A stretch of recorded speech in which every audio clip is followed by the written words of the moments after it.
Good afternoon, everyone. We'll just wait for a few more seconds for everyone to come in for this informative, interactive webinar that we have set for you in Weathering the Storm, how successful food businesses handle rising costs. My name is Jesus Padilla, the Assistant Director here at the Florida SBDC at FIU under the exciting program BizCap, which is the Business Growth and Acceleration Program. This is a great cohort program that we're doing from the Kitchen to Concierge series in partnership with the FIU School of Hospitality and Tourism Management. So some general housekeeping items. This is a recorded webinar. In case if you have to step out, answer a phone call, don't worry. All participants will be receiving today's presentation and recording as well. Definitely encourage you to introduce yourself. What type of business do you have? What type of the food and beverage industry are you located? So that we'll be able to provide some additional examples and have more of a conversation throughout today's presentation. And along with my colleague Mateo has provided some additional upcoming events that will definitely benefit and enhance your business needs for this year. So without further ado, allow me to introduce you to Robert Velasquez. He is going to be today's presenter along with our business consultant here at the Florida SBDC at FIU. Robert, the floor is yours. Thank you, Jesus. Good afternoon to everyone. Thank you very much for being here. So my name is Robert Velasquez. Probably some of you already know about me, and we've been having sessions in the past. I've been in the food industry for more than 15 years and more than 24 years of experience in international and consumer goods and manufacturing industrial processors industries. Basically, I've been also dealing with companies overseas as a consultant, and I'm also part of some boards of directors of food processing groups overseas, and dedicate my time as well into startups and new ventures with different kind of partners.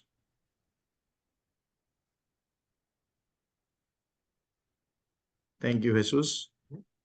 A brief description of who we do, who we are, what we do.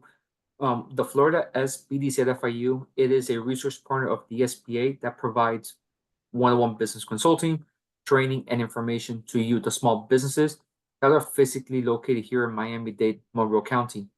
If your business is located outside of Miami-Dade, Monroe County, don't worry. By all means, my email will be in the chat, and I'll be more than happy to connect you with your local SBDC. Our center has been established here in Miami-Dade County since 2014, and over 8,000 small businesses have received consulting through our center that has resulted over 123,000 hours of consulting. What is BizCap? It is once again an initiative that our center has been doing since 2016 that we have worked with, focus on providing hyper-local consulting, training, and outreach to small businesses in those targeted commercial corridors and targeted communities. It is providing an additional toolkit for the small businesses that are looking to scale and grow their business. Some of the outcomes from the partnerships that we have done with the multiple communities in Miami-Dade County, we have canvassed, we've gone door to door, met with the small businesses where they're at, what are some pain points, along with introductions with some of additional resources that the county has to offer. We met with over 300 small businesses, and over 300 small businesses have received consulting or participating in trainings as such you're in today. This year, the BizCap project is funded in Florida Congressional District 27, is funded by a grant by the U.S. Small Business Administration.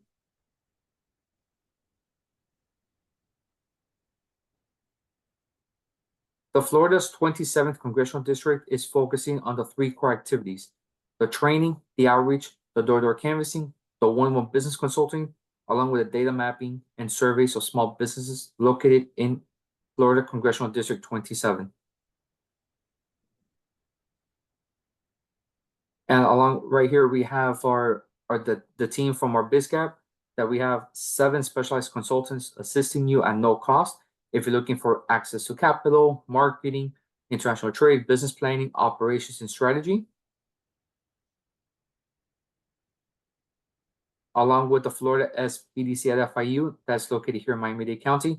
We have 16 specialized consultants working with you at no cost, once again, in access capital, international trade, government contracting, operations as well.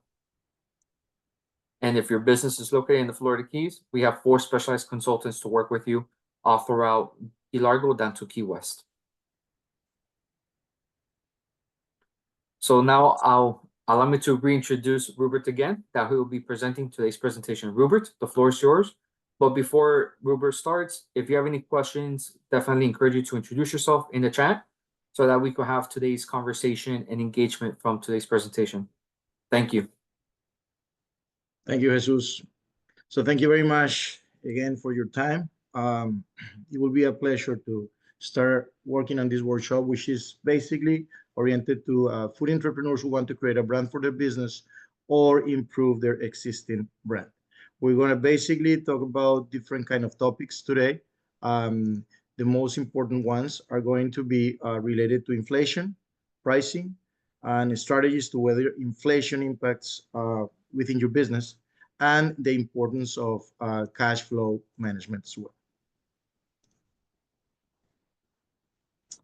So speaking of inflation, as the first topic that we're going to talk today, what is exactly inflation? So basically, inflation encompasses 2 specific concepts. The first one is an upward on prices, and the second one is a loss of purchasing loss of purchasing power of products, as you could see over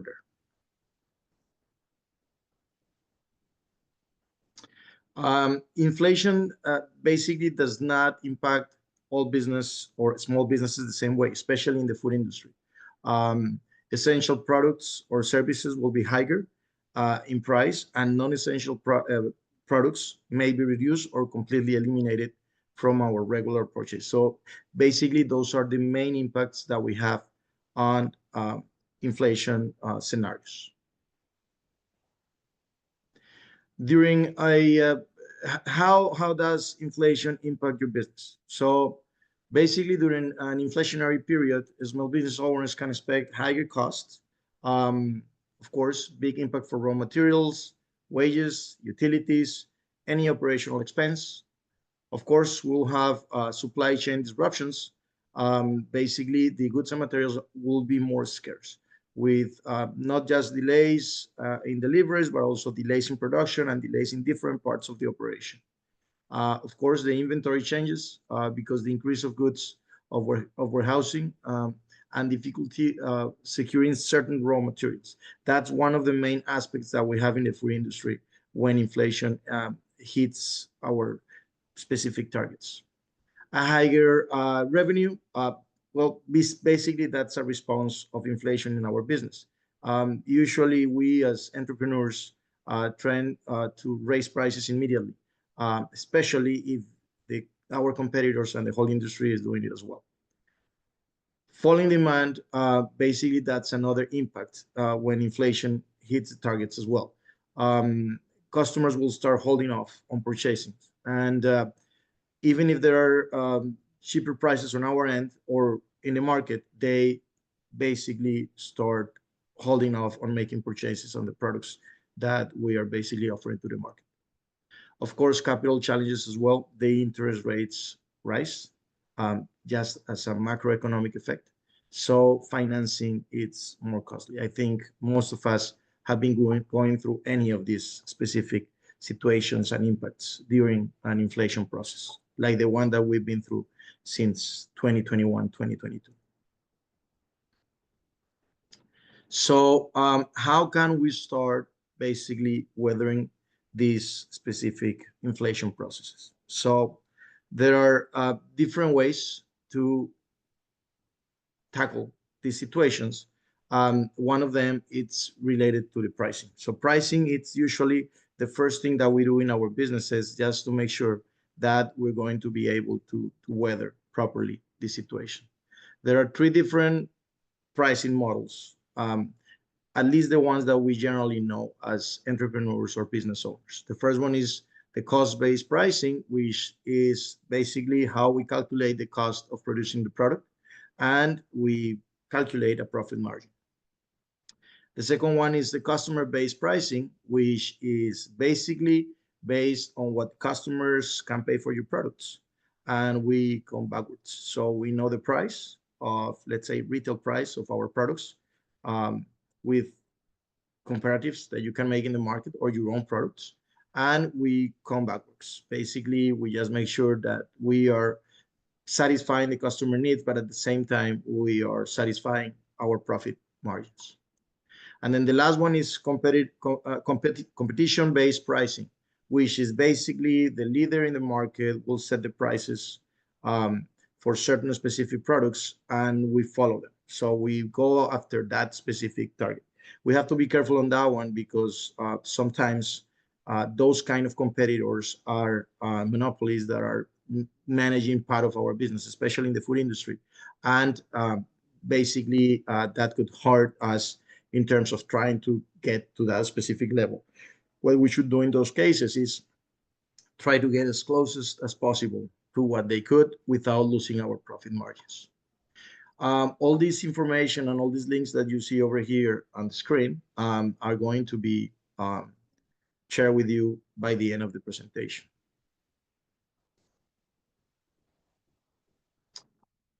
So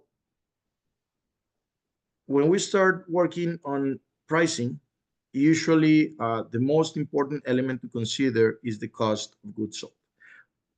Most of you probably have heard about it or definitely manage it very well, but the cost of goods sold is the total cost of ingredients, and if necessary, not just the ingredients, all essential services that you have to use to get your final product ready to market.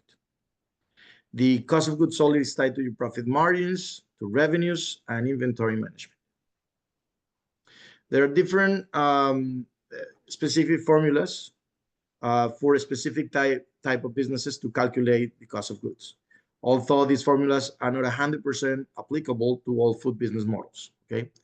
Again, these links and this information will be shared with you so you can just check on these specific ways on how to use a calculator to get the cost of goods sold. Here's one of them, for example, which is just related to inventory management. Well, it's a very general formula. It's a very general idea. But this is one of the ones that you're going to find there in those tools. Okay. Here are some tips to consider for controlling the cost of goods sold. It's very important to pay attention to portion sizes. So depending on the kind of product that you are producing, either for retail, for wholesale, for food service, or any other kind of food industry segment, we got to make sure that the portion sizes need to be probably reviewed or adjusted during inflationary situation or scenarios. It is very important to calculate the prices correctly, as we were speaking. It's very important to get to know your business bottom up and get to know exactly which ones are your cost of goods sold. So in any case or example, the products that you need to purchase just to get your final product, you need to understand very well those ingredients. You need to understand which are your suppliers, and you need to start creating formulas to mitigate situations that will impact that specific part of your business. Of course, reduce waste, spoilage, and shrinking. That's very important. Usually during our operations, we have these kind of situations when we are producing, final consumer goods in terms of the food industry. And it is very important to calculate and to reduce as much as possible the spoilage during our operations processes. Buy in bulk and buy direct. That's basically having buying power. Creating buying power during these inflationary times, it's very important. So sometimes it's better to reduce the amount of items that you're selling and just concentrate your energies in items that you will sell more volumes. That will give you or provide you with the buying power that you need just to go out to market and buy products at a cheaper price for your ingredients. So that way you can produce cheaper, and it will impact your cost of goods sold in a positive manner That way your profits will be, of course, impacted positively as well. Take inventory regularly. Yeah, that's very important. Don't run out of ingredients, don't run out of products if you are definitely willing to keep moving forward with certain specific items in your offer. So make sure you're always having the right suppliers and the right products, so that way you will never run out of it. So you start taking on a regular basis inventory, and you'll make sure that your market or your final customers will be satisfied. Verify orders when delivered, very important. This is definitely a fact that it's a continuous or consistent situation of issues between you as a producer or manufacturer and your customers. Sometimes the order are not delivered as they, are expected by the customers, sometimes in terms of quantity, sometimes in terms of quality. So make sure that you verify every order before they are delivered. Check, of course, check receipts. Well, talking about quantity, and watch for theft. That's something that you're gonna make sure about your inventory. So make sure you make physical inventories of ingredients and physical inventories of final products or finished goods ready to go to your customers. Make sure you have a good system, so that way those physical inventories accounts are well taken and you don't have issues of theft. All right. Pricing versus costing control. So this is basically what we were talking about in terms of how your costing control impacts your pricing. Cost control is maximizing profit by setting up realistic financial benchmarks, comparing them to your actual performance.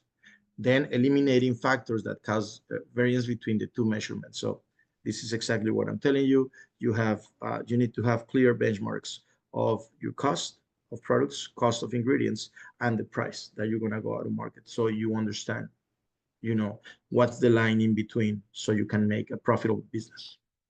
Food costing is important as it has direct effect on the profitability of your food business. It's obvious. Um, Identify what are variable costs and fixed cost. That's very important. You as a business owner need to understand exactly where your variable costs are impacting your operation in terms of cost of goods, and where your fixed costs in terms of operational expenses or operational costs are on a monthly or weekly basis. So as long as you have that very well identified, not just in your operation, but as well in your financials by the end of each month, I think that's definitely a way that you can have a good relationship between cost and pricing, and understanding, again, the most important part is that thin line between the profits from the cost and the final pricing that you need to have in the market. Um, Compare your actuals to industry average. Benchmarking with competitors, again, is not a formula. It's just a tip and an idea that we are providing, so that way you are always on top of your most specific needs in terms of where do you need to be in the market, but at the same time, where do you need to be in your profits. That's very important. Inflation and rising cost strategies. So we already talked about the inflation impact.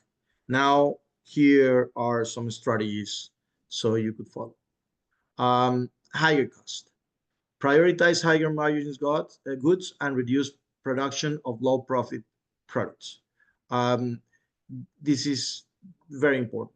Um, when you are basically a manufacturer or a processor, uh, try to go after products that will create a larger margin for you and not a low margin. Although volumes could help on that equation, always try to make sure that your priority will go into trying to get products that will have a higher profit, and try to go over products in terms of ingredients that are under the, let's say, low cost. So that way your profit margins could be optimized.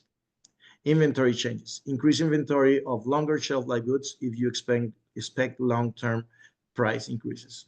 Unfortunately, that doesn't apply for all of us. Some of us have an inventory and or a production products that are sensible to shelf life, to very short shelf life.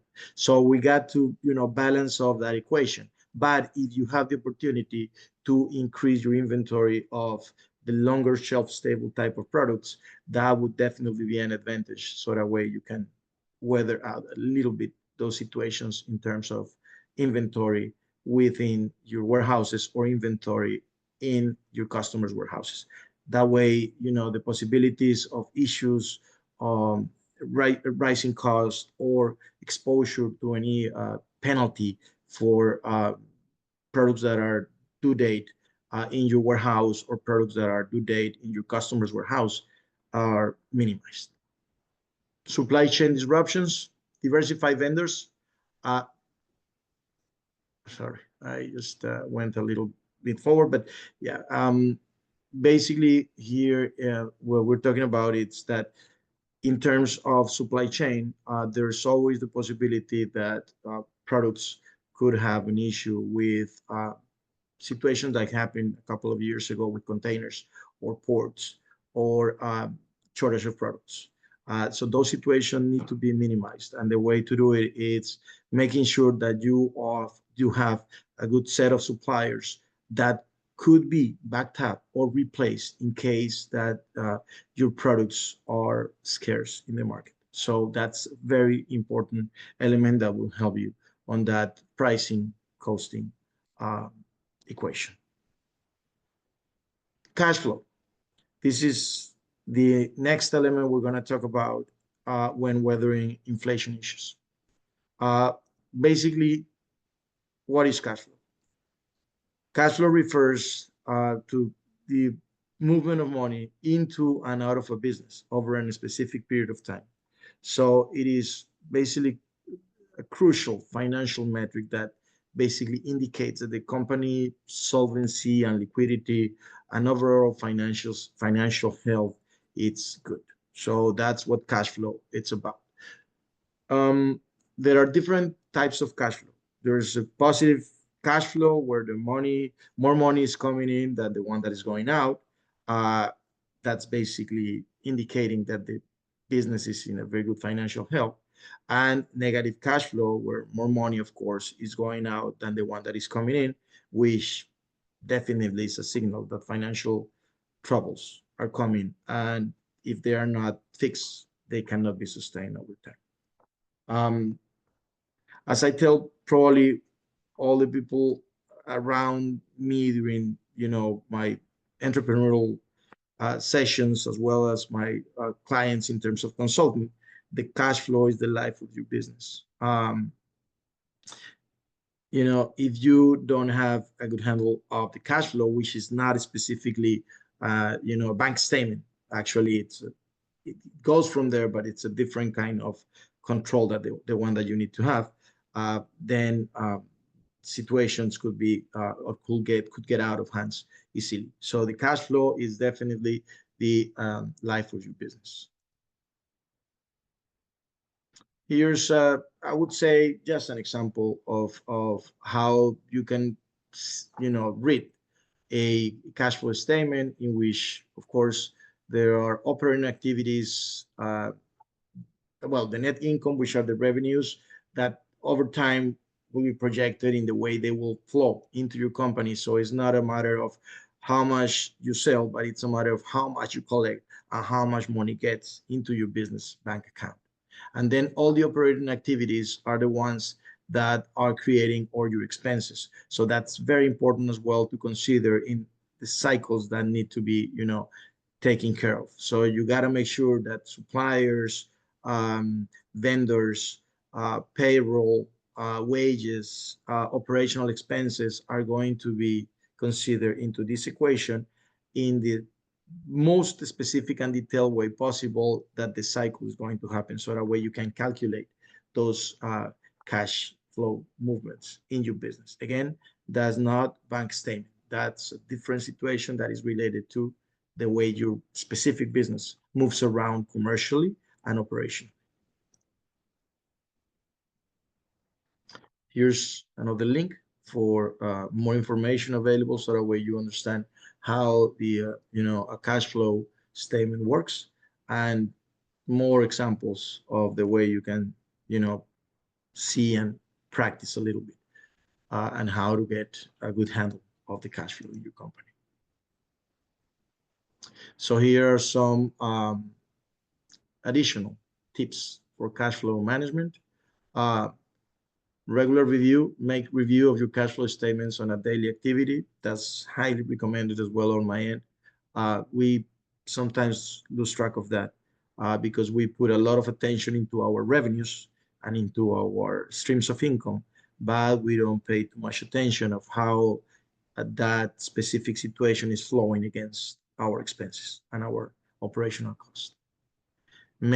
Keep up with it. Make basic entries daily and enforce due dates for payables and receivables. I was telling you, this is about the cycles of how you pay your vendors, how you pay your suppliers, how you pay your wages, how you pay uh, independent contractors, how you pay your utilities. So that's very important that you, as a business owner, keep a good track of it. Control cash flow. Use simple accounting programs such as computer spreadsheet or QuickBooks where possible. Paper and pen is always a backup. I mean, I think that's very obvious. The most, let's say, organized and in a very system way possible, you have your cash flow, the better outcome for you. QuickBooks here, they are mentioning it's a good example of how you can control your cash flow, but I would always recommend that if you are not very savvy in this matter, you try to have certain specific customized spreadsheets that will help you get control of your own specific situation in your company. So you have your income, you have your outflow, and then you just start working around your specific cycle. So a good spreadsheet is always good before moving into a more systematic way of controlling QuickBooks. Paper and pen is always a backup. Totally agree. But of course, unfortunately, calculations are manually, and you can lose track of certain specific details in your cash flow, on your daily or weekly cash flow. Focus on cash balance. Know your actual daily cash balance. Avoid managing from bank statements. I think I mentioned that already. This is very important. Make sure that your cash balance uh, is the one that you are controlling under your own specific system of cash flow, not the one that the bank is giving you or your daily bank statements balance. So make sure that you have or you understand the difference between these two, because the bank daily or bank statement balance will just give you a bank flow. It's not the specific way you are working with your business. Identify cash flow problems, look for cash flow issues, and create strategies for strong cash flow. That's again a very customized and specific way that you can have control of your specific situation, and that's based on your specific payment cycles and receivables and payables. So it's based on your own specific case, and you have to identify if, for example, the payment cycles from your customers are too long. If you have more than 60 or 90 days payment cycles from your customers, that could eventually or potentially down in the future create a cash flow problem for you. If, for example, you're paying your vendors on an advance payment way, or if you are paying in, your wages, of course, you're paying wages on a monthly basis or on a bi-weekly basis, but you're just receiving money from your customers on a more than 60 or 90-day cycle. That will basically create at some point an issue for you, especially if there are some inflationary situations on the macroeconomy, or if there's a specific issue in your, let's say, food supply chain process. So that could create definitely a potential process for you. So understand your business, and identify where are you going to have issues potentially if there's a situation that will create an issue. Better payments scheduling. Scheduling and spreading out payments keep more cash on hand for surprise higher than usual bills. Well, this is more related to the way you pay your bills. So this is more related to the relationship that you could create with your suppliers, with your vendors. Again, not payroll. That's a different situation. That's a different structure. But I would recommend that you could create a better payment schedule with your suppliers, for example, especially if you have created a good tracking record of payments with them and you have earned their trust. I think that's a good way that you can just extend possibilities of having more cash flow in your company and more cash in your company for specific difficult times or situations. Review cost. What is essential? What is necessary? What is optional? What is unwanted? Well, we already discussed further about cost, so it's very important that you have very clear your priorities in your business in terms of ingredients, in terms of supply chain, logistics, and any other specific situation like payroll, for example, or a team that you need to create just to grow in your business. So make sure about what is essential in your business and that specific point in your business. Again, more additional resources, you will receive a copy of this presentation with all these links, so that way you can uh, source more information about it and get to know more details on how to work on costing, on cash flow, on how to calculate gross profits, and of course, additional SBA webinars. So with that said, if there are any questions that you would like to go over, it will be my pleasure to answer. Robert, I have a question for you. Yes, sir. In the how do you manage with merchant services? Well, merchant services, it's a need and it's an expense. All right.